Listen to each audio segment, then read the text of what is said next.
I was driving home from work one night, taking my usual route home. I got out at midnight, so it was probably 12:15-ish at this point. My town is pretty quiet and boring. A lot of woods everywhere, and not a lot of people or houses. I was on this road not far from my house with a cornfield on one side and a patch of woods on the other. It was midsummer and like 75 degrees, so I had my convertible topped out. I was cruising down the street going like 50, when I heard a loud, blood-curdling woman scream come from one side of the road, but I couldn't tell which one. I brought the car to a quick halt by slamming on the brakes and listening. There was a woman's cry from the left side in the woods. She was crying for help. I got out of my car and grabbed the baton from my back seat. I walked towards the woods and called back, "Who is out there?" And the woman immediately called back, "Please help me." I began to run into the woods, swiping all the twigs and bushes out of my way. I yelled out to the woman to keep screaming so I could find her. She'd every 10 seconds or so scream help, and I'd approach in that direction, running, screaming back. But pretty soon, I started to realize no matter how far into the woods I went, the woman's yells didn't seem to get any closer or louder. If anything, they were always the same distance, even though I was booking it straight in the direction of the screams. I screamed out, "Tell me where you are."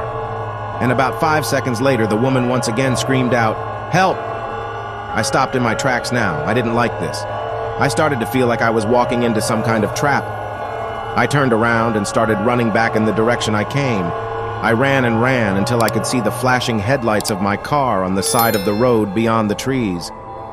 The whole way back, I still heard the woman's screams, but they were still the same distance no matter how much closer to my car I got, as if she were following me back. Was I being stalked? I got in my car and just drove out of there, completely freaked out. I called 911 to report it to the authorities in case they'd want to investigate it. I wasn't sticking around there, though. Was tired. After telling a few friends and family about the strange encounter, I was ready to move on with my life. But a week later, I saw something on the news that made me sick to my stomach.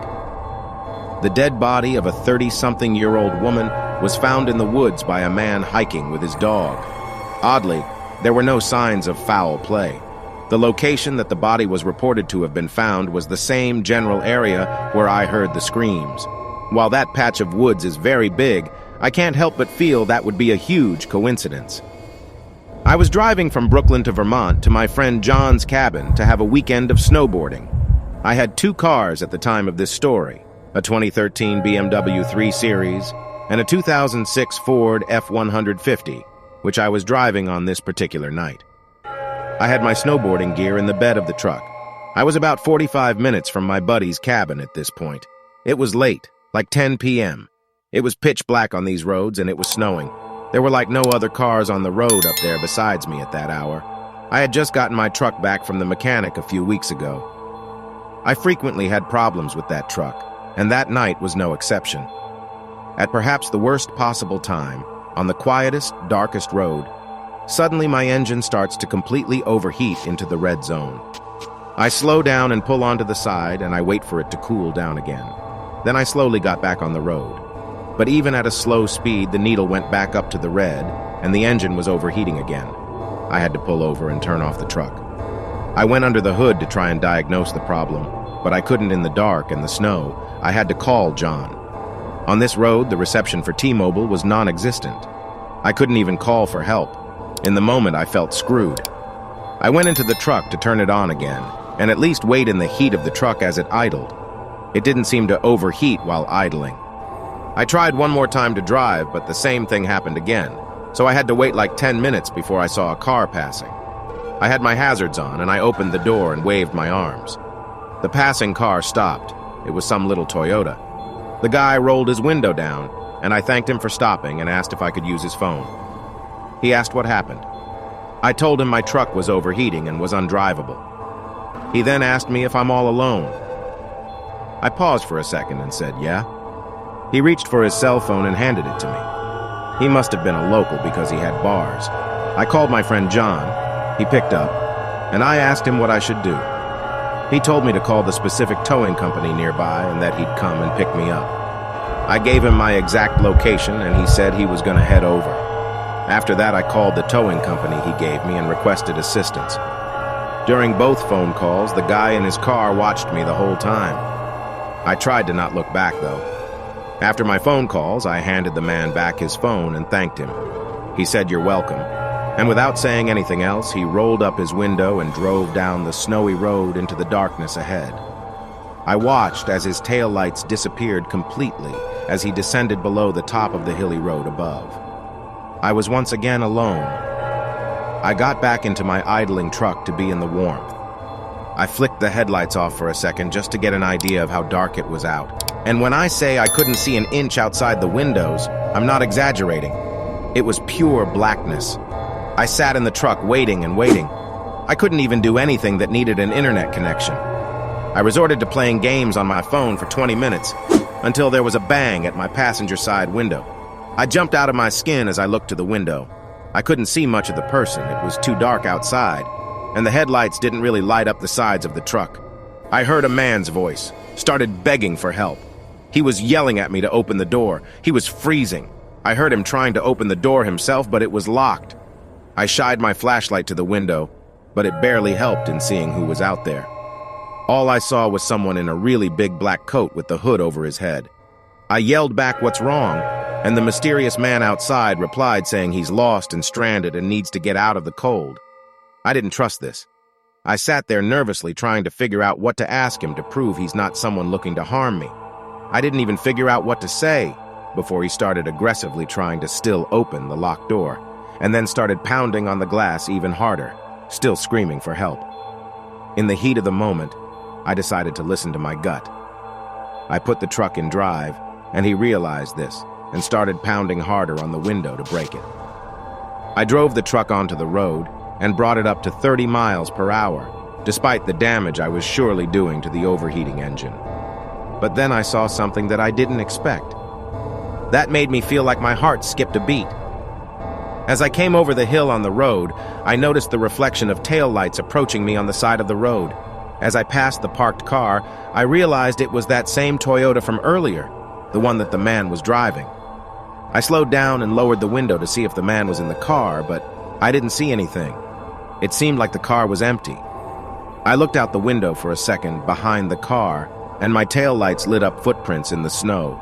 It was him, and he was trying to trick me into opening the door to do who knows what.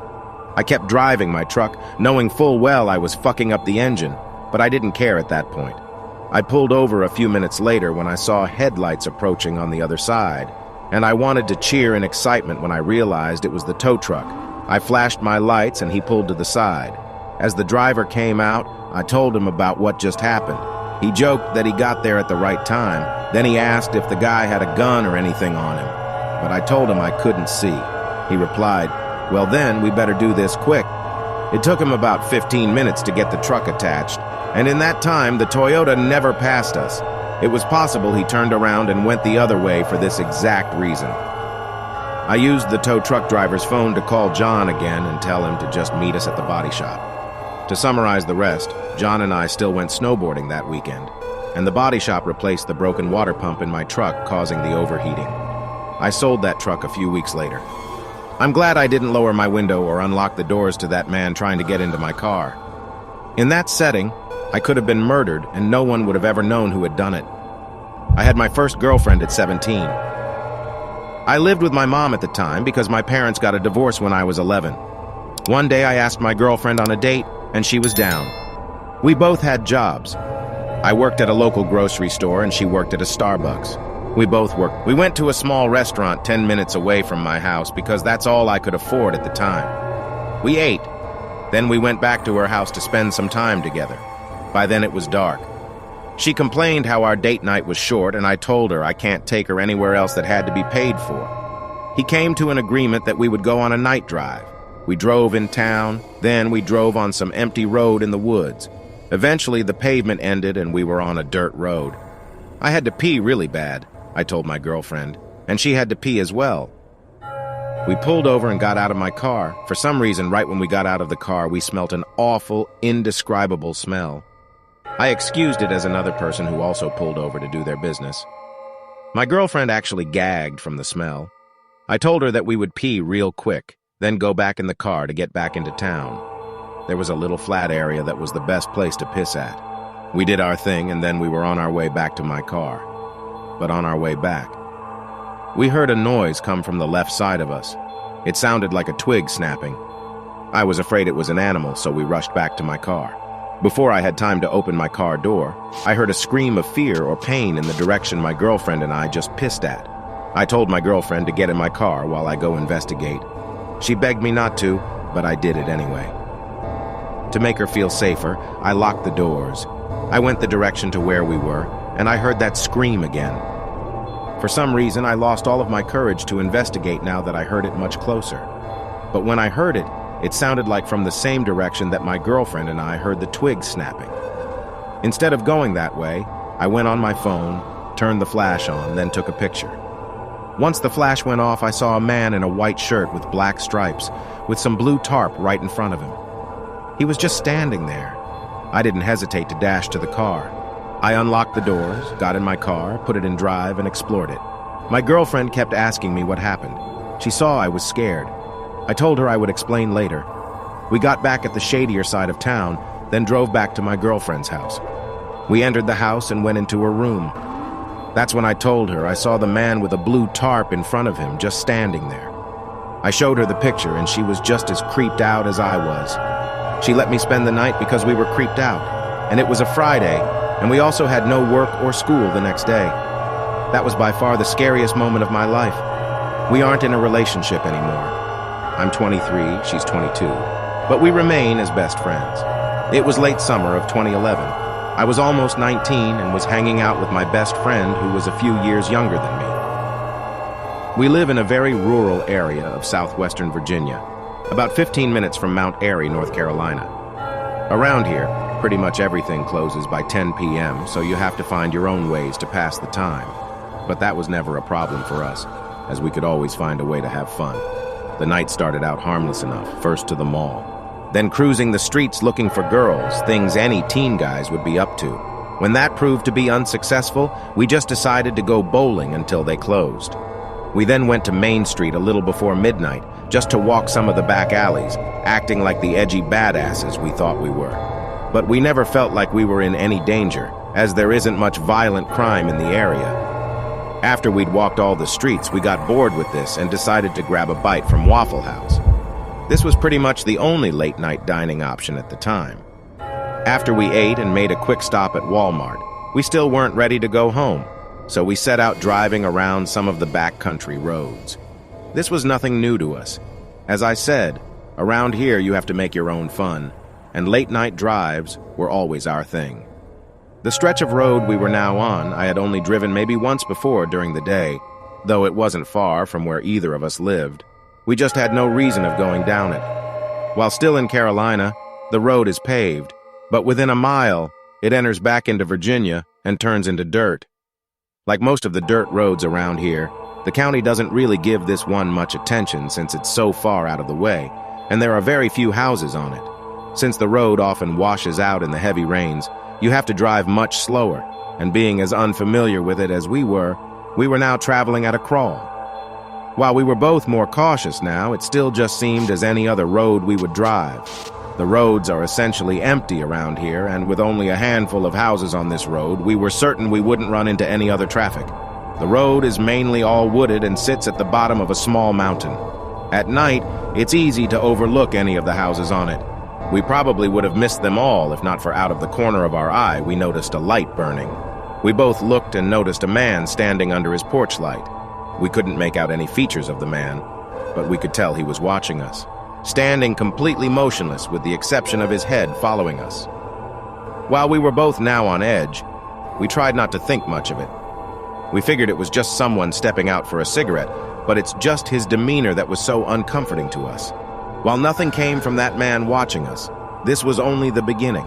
We gradually picked up our speed as we were becoming a little more unnerved the more we talked about it. Within just a few minutes, though, we came to the end of the road, and we were back on road that I was much more familiar with and that I drove about once a week. We turned right, and we were feeling much better as we could pick up our speed and leave the thoughts of that man behind us. We enjoyed the sights from this road as it travels atop a small mountain ridge, offering beautiful views of the town below. After a couple miles, we had reached the end of this road and made another right to make our way back to my house.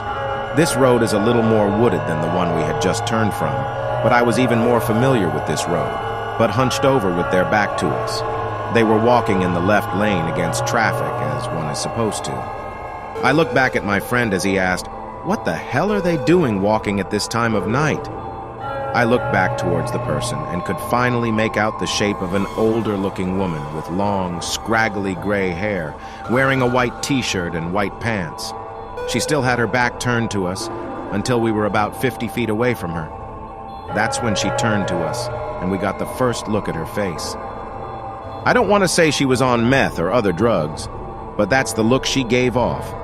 Deep eye sockets with heavy dark bags under them, greasy hair, and very aged skin. Not sure how old she actually was, but if I had to guess, I'd say mid-40s to late 50s, but that wasn't the worst of it. She put her hands in the air and started waving them frantically and running towards us. When she did, we could see what looked like dried blood all over the front of her shirt and pants, as well as what looked like a big knife in one of her hands. We weren't sure what she wanted, but that desire to be edgy badasses was instantly erased. We floored it and didn't let off until we reached the highway. We were so terrified of the entire ordeal that what would have usually been a 5-minute quick drive to my house became a 35-minute detour, just on the absurd thought that she could somehow follow us there. In small communities like this, you know pretty much everyone, but neither of us had ever seen this woman before, nor did we ever again. We kept a watch on local news for any stories about a bloody woman being picked up, but never heard a thing. I can't even begin to come up with an explanation why she would be walking the backcountry roads at almost 4 in the morning in her shape and condition, with blood on her clothes and a knife in her hand, with all the risks of human or animal altercation she faced. Fast forward to present day. I now live with my wife on that peaceful road on the mountain ridge, between the two roads of the incident. Take the latter one on an almost daily basis, and still have seen no sign of that strange woman since. But just earlier this year, there was a huge drug and cockfighting ring busted down the road of the watching man. I don't know if it was the same house or if these people were even living in the area back then, but after all this happened, I've often wondered if that was the same house, and maybe that guy was keeping guard on the place. As for the woman, I just hope I never run into her again.